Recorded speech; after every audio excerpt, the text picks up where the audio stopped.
Hello, everybody. Welcome to the panel.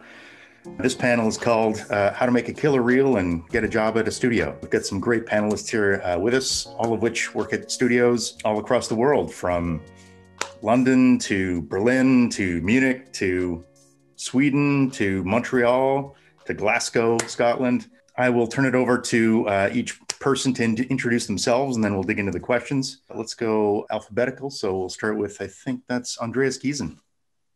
Yeah, hey, my name is Andreas, and I work as a VFX and effects supervisor at Rise Visual Effects Studios in Berlin. I'm doing this for about 10 years now, and the latest projects I worked on were, for example, Jim Button, Hellboy, Captain Marvel, and stuff. Great. Andreas Glad? I'm the other Andreas, at least in this one. I'm going to be the odd one out because I am in games. I've been doing real-time effects for 12 years, I think now. I've been doing a bit of everything, a bit of AAA, like Battlefield series, Avatar, and a bit of smaller indie games like Crow the Legend for VR. So I've dabbled a bit of everything. Sometimes I make tutorials. So if you heard me there, I'm sorry. Gabriela.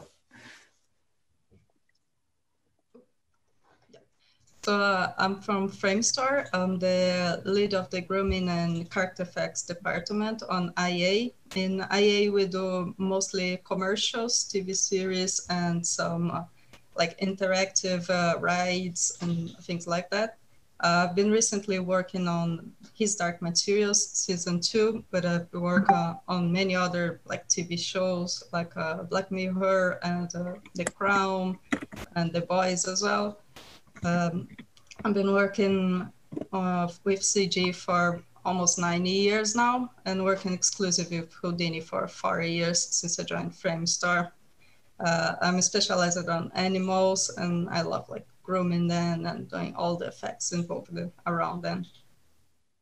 Also did a great tutorial series earlier this year. Yeah, did a tutorial series called Grooming Barry Bacon for side effects as well. It was awesome. Hudson. Hi guys, I'm Hudson. I manage the effects team in Access Studios, and I've been doing CG for probably 8 years, and Houdini almost from the start. Love it. And we do mostly game cinematics. That's what we're known for. Halo, I don't know, League of Legends, some Blizzard, a bunch of random. Nowadays we do feature animation as well, and a good mix, but usually mostly full CG. And Houdini's been a big part of our pipe all the way from modeling, grooming. Now we're doing CFX as well. Always been rendering Houdini, effects in Houdini as well. So it's quite fun. Yeah, don't know what else to add. Awesome. I was going to say LP, Louis Philippe. LP's fine. So, hey guys, I'm LP. I work at Folks VFX in Montreal. I'm a CG supervisor there. We use Houdini as often as we can. We're proud users, and I personally have been running the Houdini user group in Montreal for a little more than 5 years now. Awesome. And finally, Thomas. Hey everyone, Thomas here from Rodeo FX. I'm head of studio and VFX supervisor. And at Rodeo, we touch Houdini on pretty much every aspect of our pipeline. Recently, we finished shows like Stranger Things, Zombieland. So yeah, that's what we do. You're based in Munich? Yeah, based in Munich. So let's dig in. Recruiting. What's the recruiting process like at your studio? How do you find new recruits? Maybe we'll start with Thomas. Quite of them is through job fairs and like conference and stuff like that. And there is also like quite a lot through online application. And there is actually a lot of us would just go on the web on Vimeo and ArtStation and stuff like that, and then we would just share links between each other of like, hey, did you see what this guy is doing?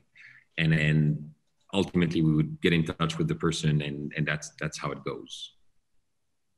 So if you want to get noticed, post some videos online. Yeah, ultimately, like post video online, like use social network, like Instagram, Twitter, whatever ultimately. And then, be part of community, and then that whatever give you visibility. Ultimately, we wish we would have time to, watch at like every single person work. Sadly, we can't. And then there is, few candidates that gets, on top of the list because of like the visibility they have, and then that's how they get noticed. Anybody else is that everyone's same process, or does anybody have a different kind of way they're finding people? I think it's mostly this process, but perhaps also interesting, we also work together with some universities, VFX schools here in Germany. So basically, they come, the people come for internships to us, and we already notice pretty early people who are very talented or really motivated. So it's often the case that they start as an intern during the studies, and then later on they come back as an artist to us. So, yeah. Great. Can jump in on that as well, because coming from the other side, because I just joined, I don't know if I even said that. I work at Embark, everyone. Thanks. I just joined 3 weeks ago, and I applied on their website simultaneously as I pinged someone I knew who worked there. So the network is super valuable. And I also have, I used to work at Ubisoft, and I have spent way too much time on a real-time effects Discord. And I could see people doing stuff, and then all of a sudden pinging up, I've just joined Ubisoft, and I could keep talking to them there. So building that network, even if you're not at the studio, is super important. What about you, Hudson? I know you're in the middle of doing some hiring. Yeah, so we do obviously everything like everyone mentioned.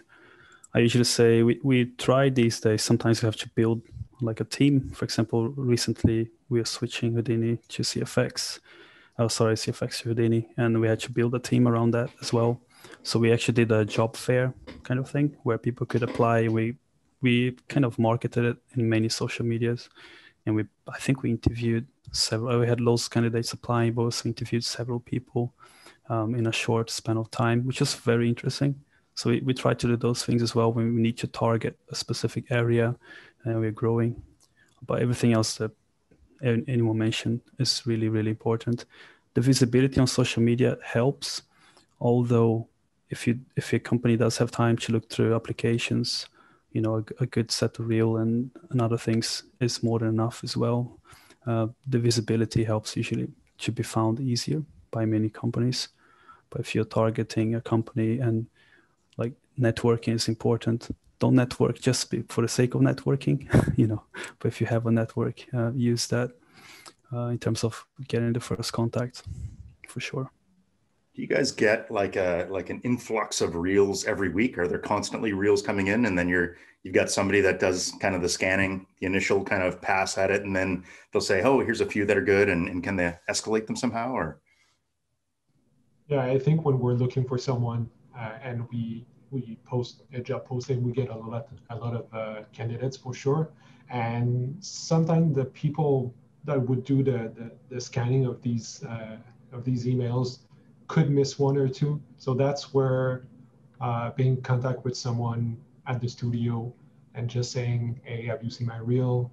Here's a quick demo of what I did is a good way to get through. Cool. But also one thing to not forget is like, sometimes we get emails like, hey, I applied yesterday and I didn't got answers. It's like, yeah, it's normal. Like that happened quite often. But then, after some time, I think contacting some people that you might know, maybe on LinkedIn or whatsoever. And, a lot of people get a lot of requests. And I think just like how you word your message, just not like, hey, here's my reel. Like if there is just the way the message would be written, because we go through like tons of them, just the way it is, then just this might change it. From just adding someone as a connection, having a nice message to introduce yourself would help quite a lot to get noticed into all of that. So I submitted my reel yesterday. Why haven't I been hired yet? That doesn't work. We are looking into that. So Based on the reels, thanks for all that. So thinking about the reels now, what makes a good reel and what makes a bad reel? What makes a reel stand out?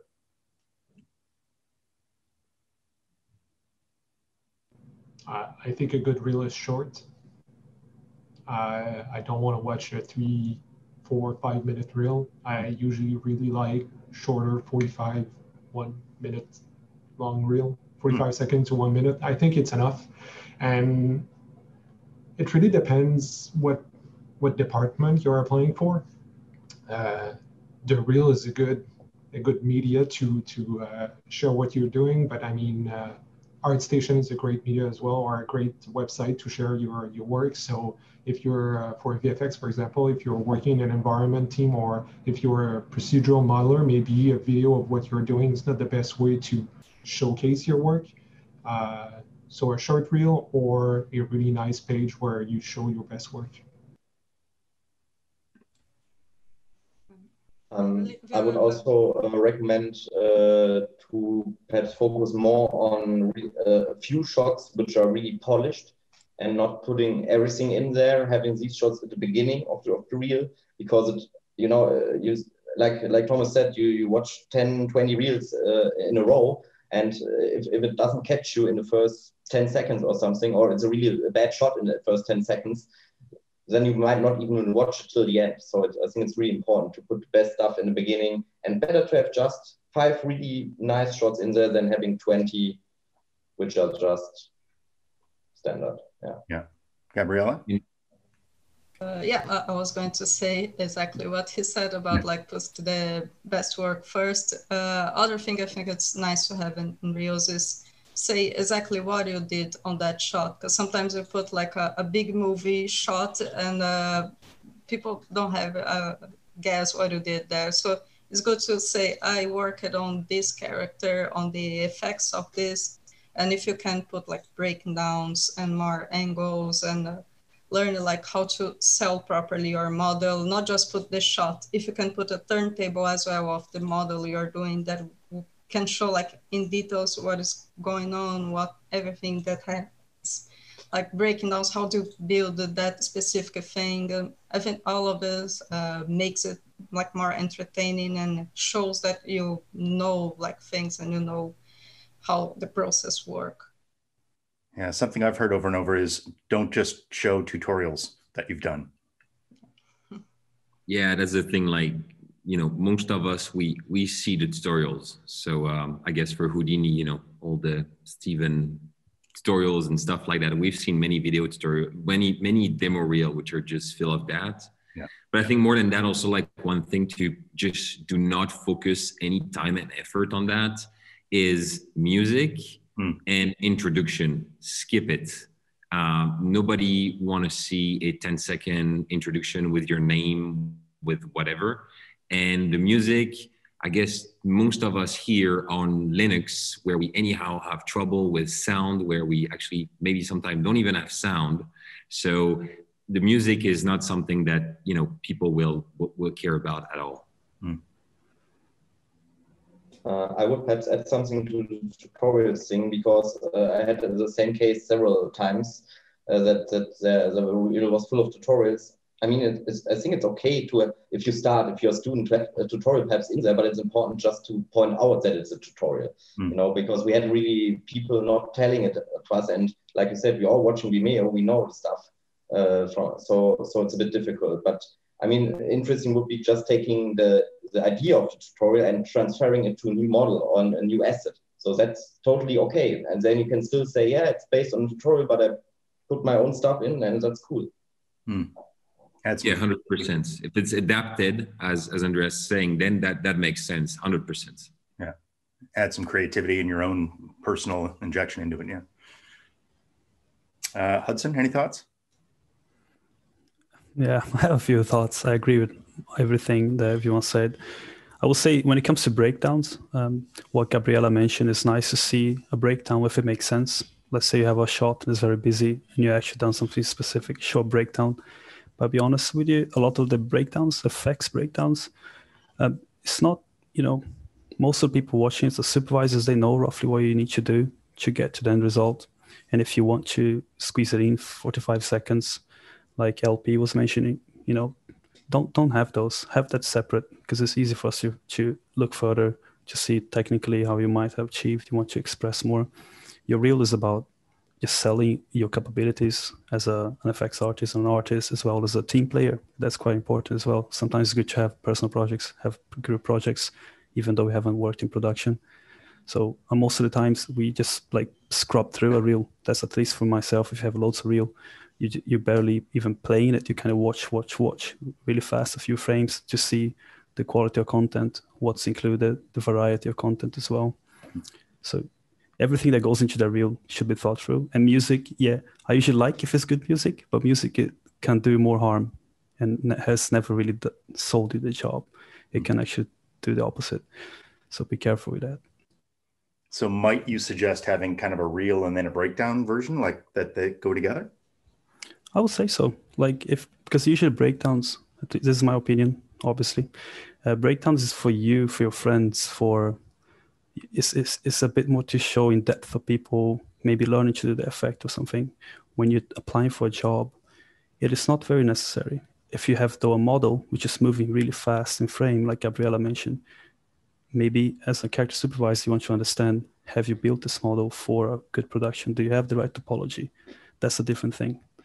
When it comes to a nice explosion with debris and rocks, show the end result, let us know if you've done the comp and shading. That's probably the most important things we are looking for.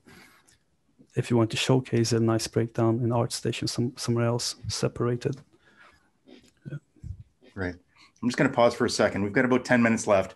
If anybody has questions, you can post them in the chat, and we'll save 5 minutes at the end for a Q&A. But feel free to ask the questions now, and then Paula can start to collect those and package them up.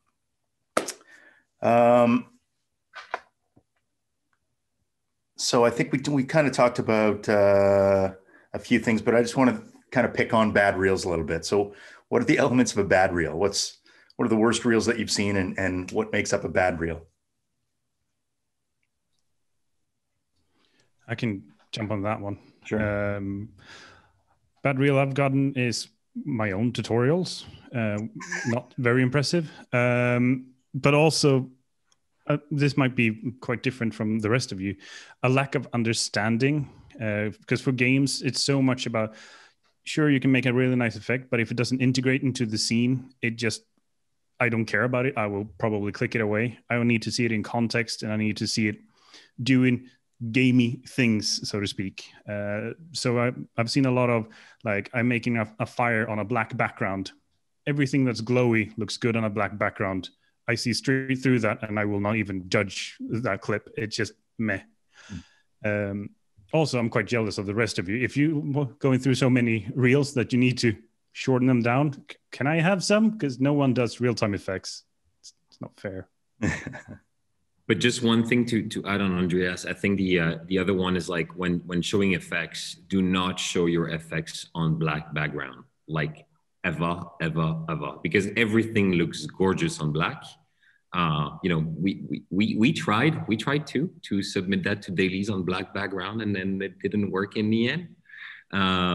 Yeah, like, this is really one thing. Like, if it's on, like, even just gray, that just, even for you, it's going to help you out, like, quite a lot.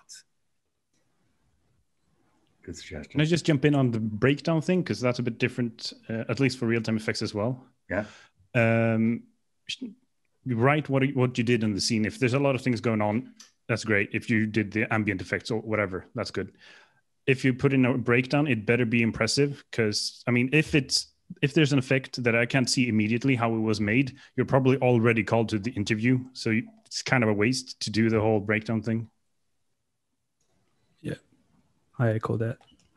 Well, something about, let's say, bad reels, or I would say usually it's not well thought in terms of there's so much content. If you really want to, it's good to show that you're generalist, great. But sometimes you get a reel and it's targeted towards a role, but 90% of the reel is completely something else. Someone might be applying for effects, but it's just showing grooming. It might be really good grooming work. Sometimes that can be a bit misleading. Usually we pass on to each other, which is great. On the other hand, keep that in mind, keep it focused. If you're a generalist, show the generalist aspects. You don't need to show that you're doing After Effects as well if you're on the 3D front. So you can definitely balance it out. Cool. And so finally, since this is an education day, let's talk about education a bit. Like, what do you prefer to see someone have gone to a formal school? Do you think that it gives them a leg up? Well, you know, there's this this meme from Jurassic Park 1, where this guy's like saying, "Hey, no, you should not tell my name," and the guy is yelling his name, and then he's like, "See, nobody cares." You know, I'm gonna just put it right there, like nobody cares. It's not about the school. It's not about the diploma. We've seen people coming out of like the best schools being awesome. We've seen people coming from the same schools not being that great. Ultimately, it comes down to your real, but I think as a student, it goes even further. It's your attitude at work and like, you know, how much you're willing to like push and learn and, you know, develop. And I think it's coming down to that. The school is a bonus for sure, because school is going to give you also a network. I can point like a couple of schools that are doing like those interview days where they invite, you know, companies to go there, where they have teachers which are from the industry. So, you know, that builds a network. But the school on its own, it's maybe giving you like an area to develop, but it's just helping. But I've hired people that never went to schools. They just learn in their garage. Sure. And if I chip in, I completely agree with Thomas. It might be overstatement to say nobody cares, but it's quite important. The first thing you look at is the real, like, because that's what you bring to the team, and your personality is super important as well, obviously. But the school won't matter for sure. If you are studying now, think as a school as you have this time for yourself where you actually are able to, undistracted, just do CG, explore a bunch of areas and kind of choose what you really enjoy. Because I think people forget that aspect. At school, you have the network, you get to know a bunch of people, you're constantly surrounded by people who are trying to achieve the same goal. If you're just doing it at home, you don't have that support. I usually get more impressed about someone not being in school and kind of learned both aspects of doing something beautiful, but also how that would work in a larger context in a pipeline. That is quite impressive in comparison to someone who are already in a school, for example. But I, at least for myself, we very seldom look at that first. Is that real you have is kind of key to get for us to even look at the other aspects of what makes you a great artist to work with. Yeah, I mean, I think it'd be pretty rare to have somebody who just spends 2 or 3 or 4 years on their own doing projects at home, like and polishing that. So I think that's the benefit of school is kind of going in and surrounding yourself with that, having projects to work on, getting feedback. So I think that's the nice part. But I think you're right in the sense that if they can do that without formal education, then that's okay too. School give you like an area to like develop. But it's not because you're coming from this school or this school that's going to make a difference. Mm-hmm. I think school is giving you like, that you get classes to go to and then, a team and then an end project. So it's going to help you out in that regard. But it's not the school you've been to that's going to define which company you're going to get hired. Yeah. Perhaps what's to add, I think it's also important because we made the experience that people coming from school are sometimes too specialized already, because they decide pretty early doing in the school, I want to do FX, just effects. And they don't get the basic knowledge about the other areas. So this can be also a bit problematic because I think it's always because it's a big team effort, all the stuff. It's really important to know what the guy who gives you the model is doing and what the guy you give the effects to, who wants to render it, what he expects. So I think it's important not to specialize too early on a certain area. Yeah. I have a question, Christopher. See all the questions coming in. I think we have 3 at the moment. Yeah. Should we answer them or are you going to ask them yourself? Yeah, I was just going to jump in and ask. And we don't have very much time now left. Cool. So let's just grab one and maybe we can get a little bit. Let's talk about from job applications. Do you prefer just a mail with a reel, or that a student comes by, shows and presents himself or herself with the reel? Follow protocol.